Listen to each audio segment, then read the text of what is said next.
Let's talk about this and more with retiring New York Democratic Congressman Steve Israel.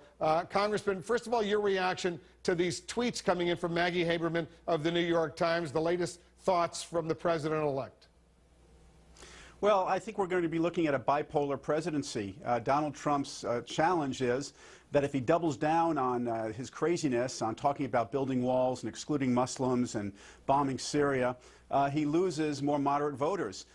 If he cuts to the center, he loses his base, which is why you see tweets that contradict themselves and policies that contradict themselves. And I think we're looking at more of that in the days, weeks, months ahead.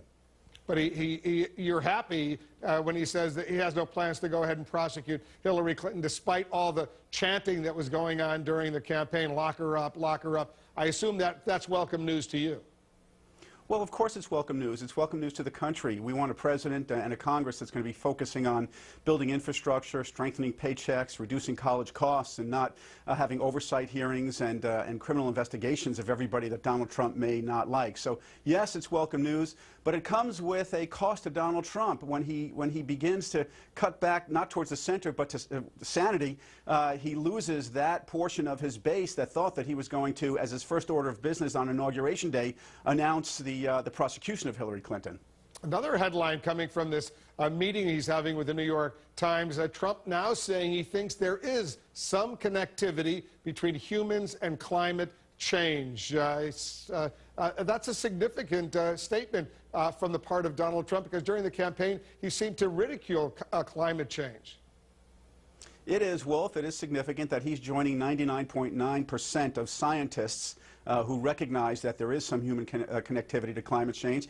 But, you know, policy cannot just be postulated in a tweet. It's got to be postulated by who you appoint to the EPA, who you appoint as Secretary of Energy, by what your policy priorities are. And so while it is welcoming that he now has a tweet that says, well, maybe there may be a connection, the real test is who is he appointing and what will his policies be, and we will see about that in the course of the near future. Senator Bernie Sanders holding the president-elect accountable. He's calling the infrastructure plan put forward, and I'm quoting him now, he says it's a scam. Do you think the Democrats, and I know you're leaving the House of Representatives, will find some common ground with the new president? This is one area of common ground that I believe we can reach. There are Democrats and Republicans, and may I add, a critical mass of Democrats and Republicans in the House who want to find a way not only to build infrastructure, but to finance it. And I think the American people want to see some progress on at least one issue. This is an issue where we can agree. We cannot agree with Donald Trump and Paul Ryan's ideological obsession to privatize Medicare. So we'll fight them on privatizing Medicare, but if we can join them in some sensible investments in infrastructure, I think we should.